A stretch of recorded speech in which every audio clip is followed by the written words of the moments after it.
Good morning, everyone.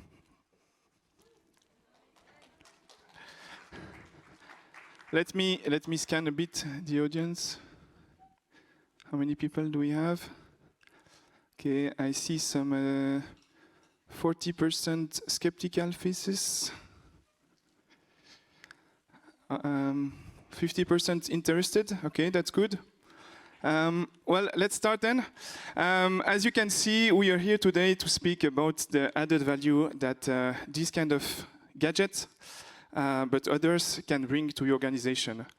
And the main points we are going to try to make today with you is to figure out how we can find added value into those technologies, because ultimately these remain gadgets, it remains technology. The real added value comes from what you can do with it, and the challenge is to figure out how to go beyond the technology and really ensure that ultimately you address the needs of your customers or colleagues or decision makers.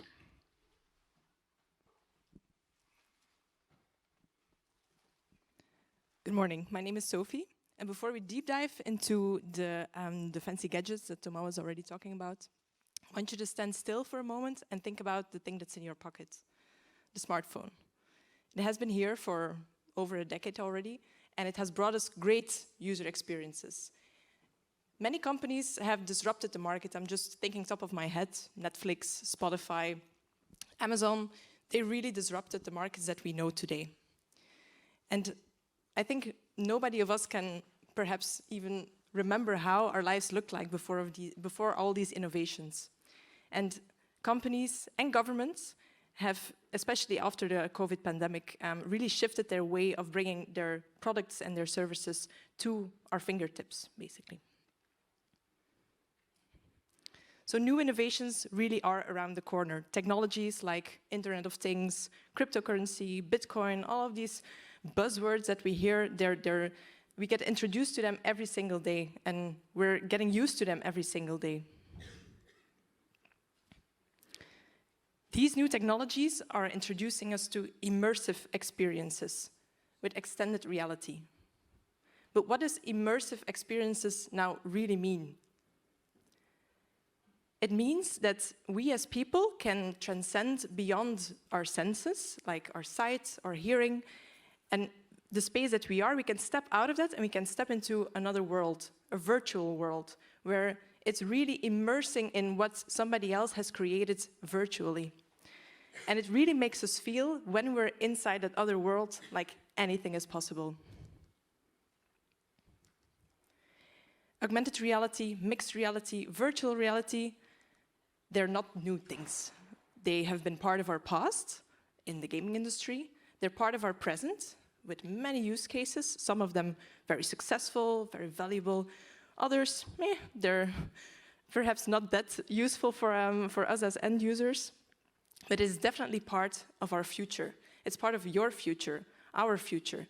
But the question is, how can we make that future so that there's human experiences possible? Because what I want to avoid personally is that we prefer at some point in time the virtual world over the real world. I want to create human experiences with these new technologies, and it's in your power to carve out the path for these human experiences. So augmented reality, just recapitulating here, we all know it.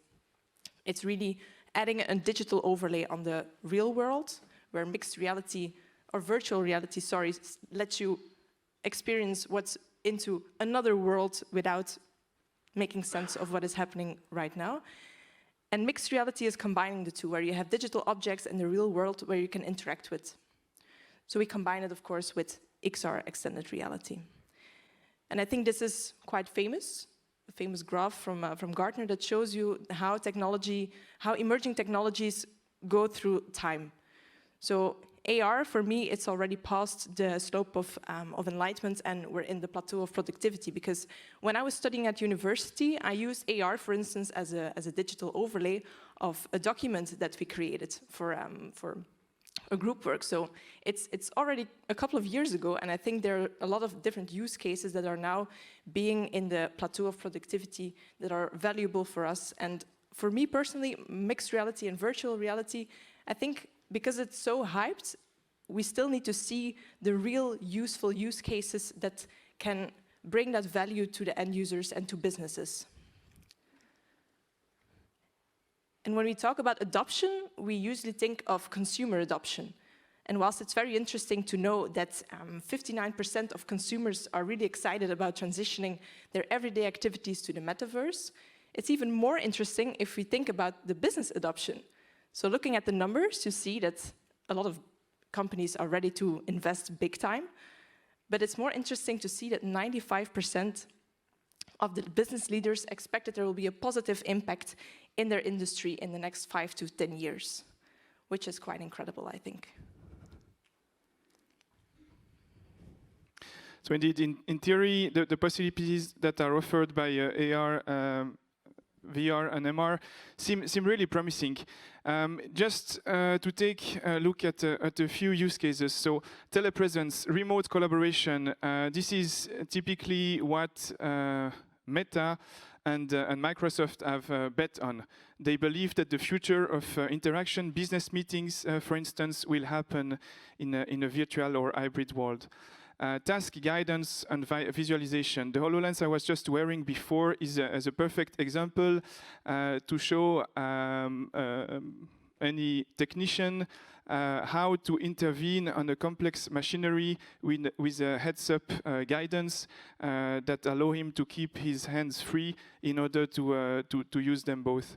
There are many sectors that can benefit from this. Immersive training, VR, we saw during the pandemic that it was a real shift, allowing people to continue being trained, to be onboarded in companies while they never met their colleagues. Customer enablement, this is something that is emerging step by step. We can think about augmented shopping, when you browse over a product with an overlay of information, but it also goes in the direction of edutainment, so the combination of education and entertainment, in order to make it fun for people to learn and get informed. Exploration across time and geography, it really opens new boundaries, new worlds for the travel industry, for the culture industry as well. You can imagine that you go, well, today in Namur, and you can see at the Grognon how the city looked like 400 years ago. And immersive visualization and simulation in order to improve decision making. It's really something that can be different from what people are used to base themselves on in order to base their decision on today, thanks to this visualization that can help them to really get immersed into the data. And when you have to base a decision on a study that is generally a 50 or 200 pages PDF or Word document, or you can really enter into the world and play with your hands in order to manipulate data to select the best filter or the best visualization option, it drives another look, physical different look at the reality.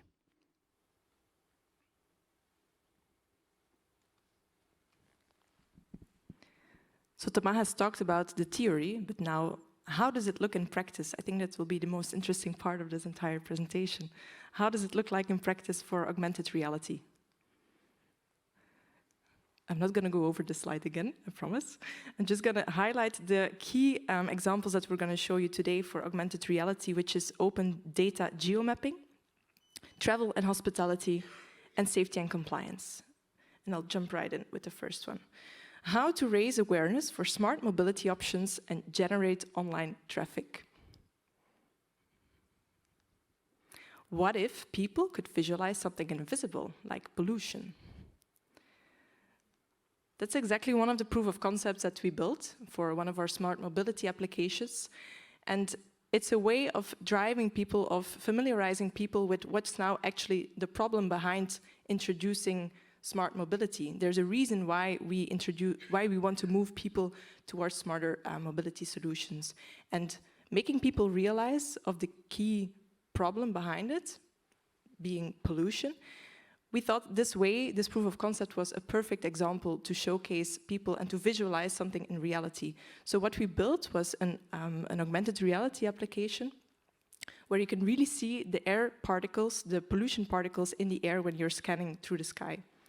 And you immediately see whether the sky is in good quality for the moment or if it's in bad quality. A small example here.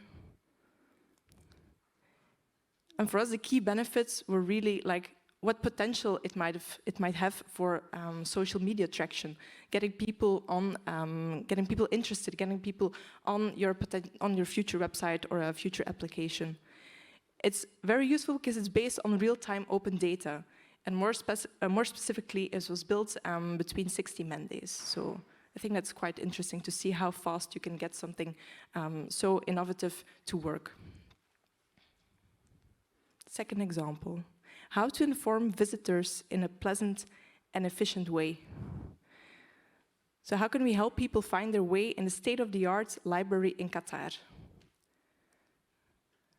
We built an AR wayfinding solution in the building that helped people to familiarize themselves with the new building where everything is placed at, and we allowed them to play games with their family to really discover all the potential that the new building had. And with the nice overlay of all the different points of interest in the building, we had large public traction. People were really involved in the interactive screens. It was a way for sharing entertainment, knowledge in a digital way, and it changed the way that people interacted with the building and how they learned about the new building.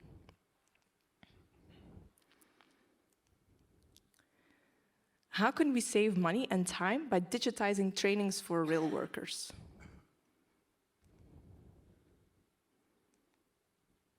What if people could learn in a safe and virtual environment? What we built was an online tool that allowed the rail workers to see all of the objects that they had to know about in order to operate the railways properly, through a virtual platform. They could really see all the digital objects. They could immerse themselves in whatever they had to learn to operate in a proper way. And the core benefits were really like to offer them a dynamic, interactive and flexible learning process. And most importantly, it reduced costs. Because what they had to do before is they had to send people, if they needed to learn these things, they had to send them to one specific location in the country, pay a hotel for 1 week. So it was amazing how much effort and cost it took and how much time it took to invest in these people's learning journeys. And this was completely disrupted by this online tool. It was a way more modern approach to training. And Thomas will show us how it works in practice for mixed reality. Thanks, Sophie. So these examples are probably kind of familiar to you. There is nothing really crazy. You're probably not impressed yet. Actually, our point is not to impress you, because what we want to demonstrate is that with a relatively feasible, reachable amount of work, amount of man-days, you can create something that is quite powerful. And of course, we have to keep the Pareto law in mind. I mean, with 20% of the effort, get 80% of the results, and then, well, it depends whether the business case requests to invest the 80% of time in order to get to a 20% extra quality, because what you have in mind when you speak or think about VR or mixed reality very often is compared to what you know. So the blockbusters from Hollywood or from the gaming industry with budgets that are counted in a dozen or hundreds of millions. And of course, you say, okay, but I'm not Hollywood. I'm not going to create a multi-million euro game. So what's in it for me? It's not something that I can afford. Well, actually, it is, or this is what we believe. What I'm going to show you now are prototypes, or based on prototypes. We invested in those prototypes, collaborating with some organizations, in order to basically figure out whether you can really get added value out of cases that surround you. So here we are going to speak about equipment and infrastructure, enhanced physical products, and maintenance and repair. So one example, we took something that was really close to us, and it was a bike shop. Quite some people in the room have a bike, I presume, and those bikes become more and more complex with the electric models, for instance. And I don't know if you've ever seen a bike mechanic repairing a bike, but generally it's back and forth between the bike and then the computer to figure out the guidance in order to assemble something, or find out in that particular model where the cables are located and how to correctly replace them. Or you need to go two floors up in order to figure out whether the part that you're missing is in stock or not. And all those interruptions actually reduce the productivity of the people. So one idea was to figure out how to provide support to technicians, so they can really increase their productivity and save time. So what if we can have a tool that can recognize bike models, identify issues, highlight hidden parts, and give tailored guidance? So this is an illustration, and of course I'll invite you, because to see it is one thing, to test it is another thing. So I invite you all to go to our booth later on that we have in the Kick Market to experiment it yourself. The point here is that this application recognizes the bike and then puts an overlay. You can see here the highlight in red about the attention point of the diagnosed possible problem, and this is an extra guidance for the mechanic in order to figure out, okay, I will first start my diagnostic by checking this part, and then you can see in the inventory whether the piece the replacement part is available. If it's broken, it must be changed. Here is another example of overlay. So a very simple example to show you quickly how it works, but this is a bit the potential of what mixed reality can bring in something that is quite simple. It's not a nuclear plant. So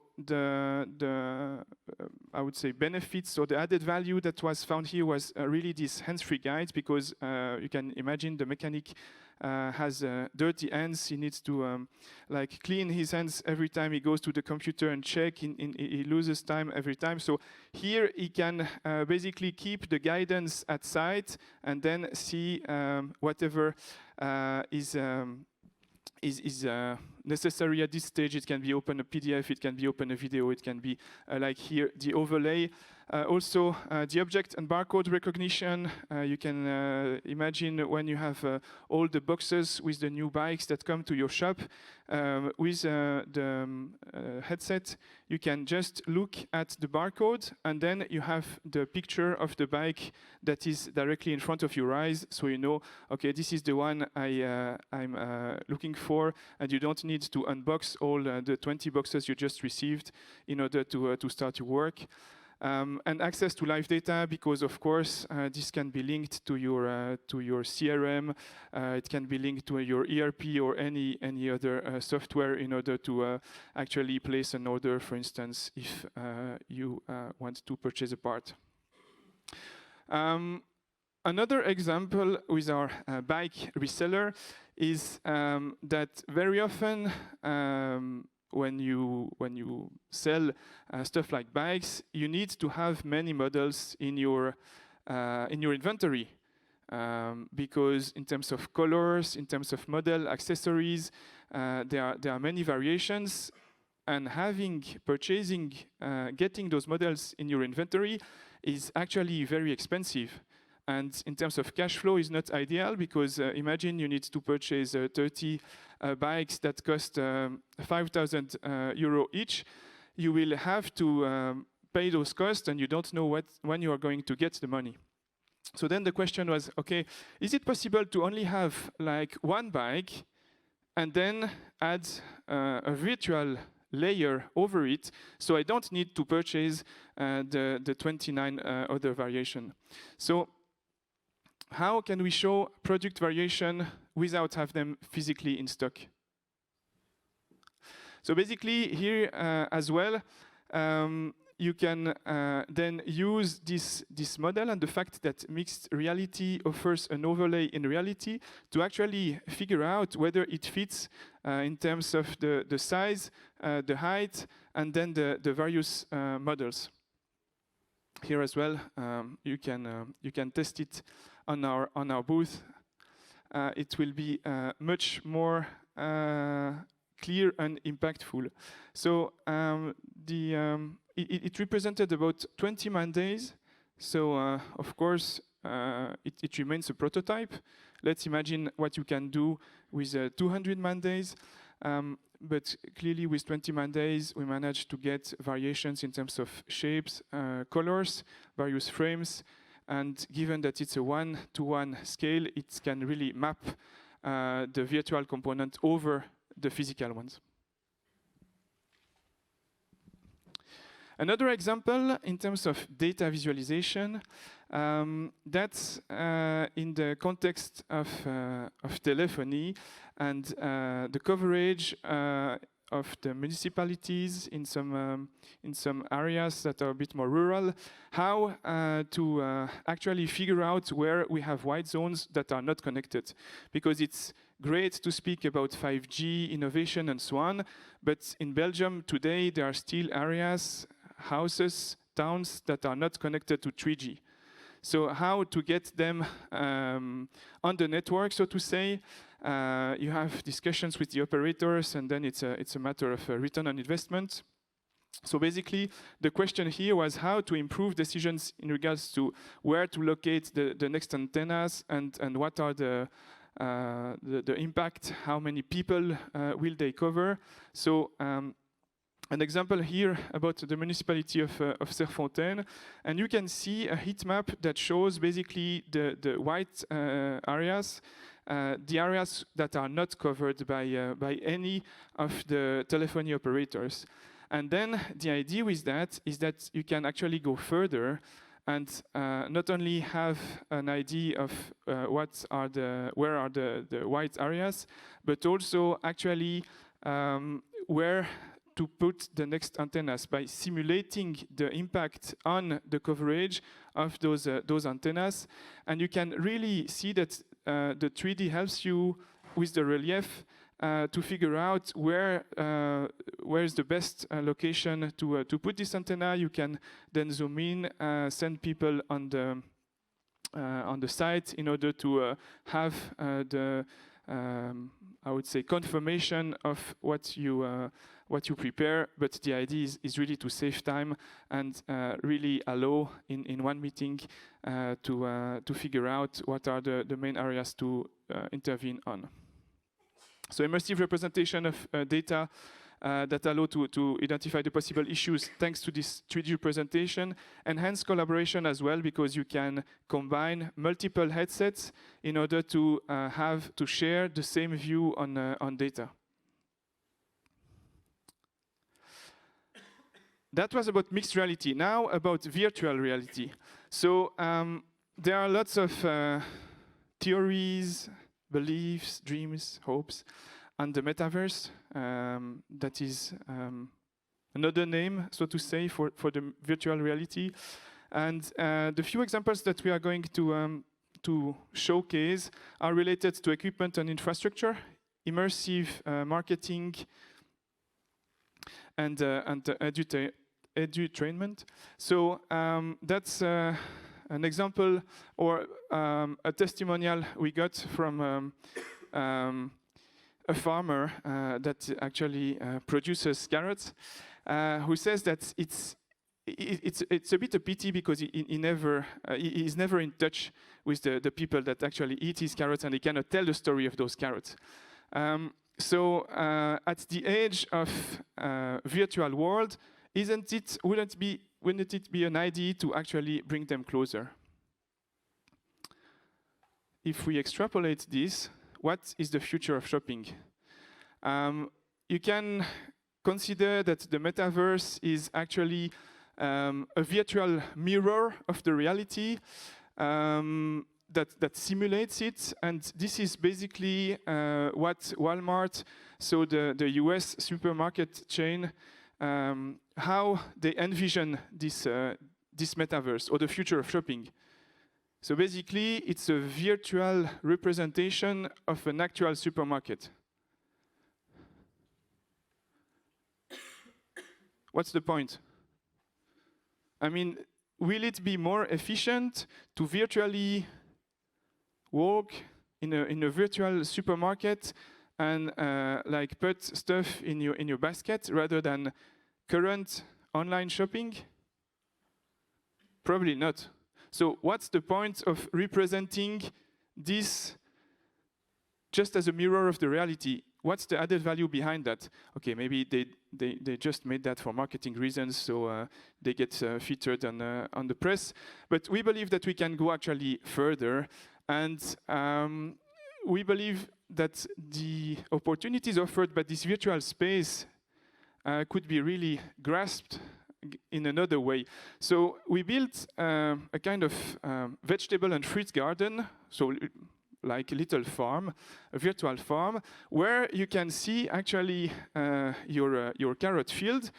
You can grasp them, but while you do that, and of course there is this kind of playful part because you're with a remote control, so it's not easy to grasp a carrot and then put it in the basket. But the point here was not to put carrots in the basket. The point was to use that as an immersive way to introduce the local producer so he can tell his story. And then you can also learn that, okay, maybe now in October you want carrots, but it's not the right season, so you should better come back at another time of the year, and the producer can also tell you why it's not the right moment of the year if you want to consume local goods. So here the added value was to connect consumers with local producers so they can virtually get closer, and use the fun side or the playful side in order to inform consumers. Another example was the fact that it's difficult to reach the world when it might look difficult to reach the world when you sell physical products. In the luxury industry, it's an example that we got, and the question was how the future of the luxury industry could look like, and what if we could use this virtual space in order to allow consumers to actually experience the brand like they would do physically in a shop. So we opted for spatial. I was hoping that the launch event of our project was happening in the original timing, so I could have showcased you the case. It's still under embargo because it's going to happen at the end of the month. So follow us on our Instagram account to figure out what this example will look like.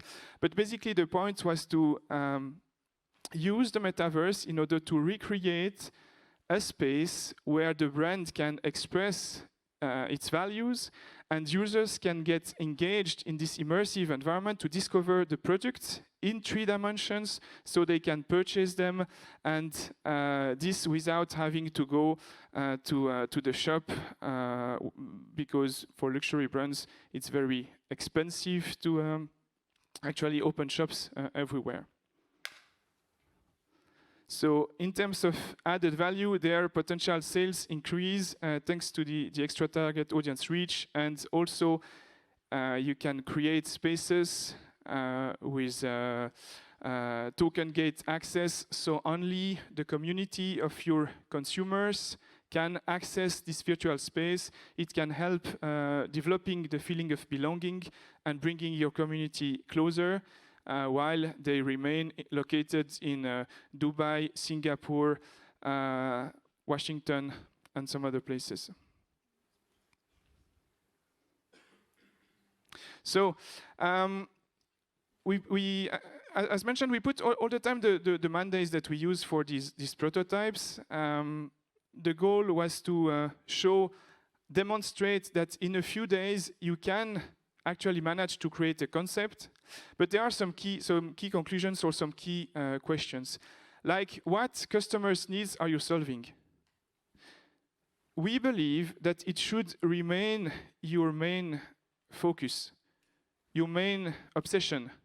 How can you ensure that basically what you deliver really brings added value and address the problem, and it's not just a tech thing in order to create some buzz for 2 weeks?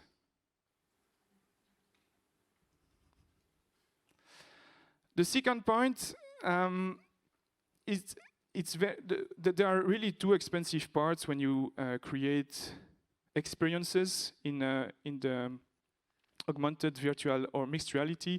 Those are finding the right concept and then fine-tuning all the details, so in terms of quality of the visuals, it looks like the quality that you want to bring to your clients, and maybe the Hollywood-like production. And for the first part, to find the right concept, basically what is so difficult is that we are not used to think in 3 dimensions. We are not used to actually imagine the new services that could be offered in those virtual worlds. The city of Seoul is experimenting an online counter that offers digital services to the citizens. How will it look like? What's the added value behind? Isn't it a threat for digital inclusion? Isn't it a way that will actually divide a bit more the society? It can, but basically it all depends on the way you are going to address it. And what we've noticed is that given that it takes quite some time for us, for you, to figure out what's possible and what's the next step after you've actually managed to get your idea implemented. Does it address the customer needs? Does it really generate added value? Our conclusion is that you should actually start that journey. Try to experiment, because it's the future. So the question is, are we going to embrace this future and become actors of this future, or will we let that to others, and we will follow in 10 or 20 years when it will be already led by others? We can think about 20 years ago, the beginning of the digital services, the e-commerce. At that time as well, we were wondering, okay, what's in it for my company, for my organization, for my administration in the digital world? The current world works very well, or we have so many problems to address first that it's not a priority to go digital. And now, of course, after 20 years, we have a different look on things. We believe that we couldn't avoid it any longer. We have to be there. It's actually useful. But why do we have this conclusion now? Because we have these 20 years of thinking experiencing ourselves and what has been done by others in regards to those functionalities, those features. So we believe that it's really by experimenting this journey by yourself that you will be able to figure out what is the added value for you. By the way, and this is also the reason why we are here today at the booth. Please visit us. We actually conceive services, we accompany organizations in order to guide them through this journey. We are happy to have a workshop with you. It can also be development of a prototype or an MVP, but most of all, we are interested in getting your feedback. What is the added value that you believe can be realized for your organization? Thank you so much. Happy to connect with you. Happy to discuss with you at our booth later on if you want to try out these experiences by yourself. The format of the conference doesn't foresee any question here, but we are there for the full event, the full day to discuss with you. Thank you so much.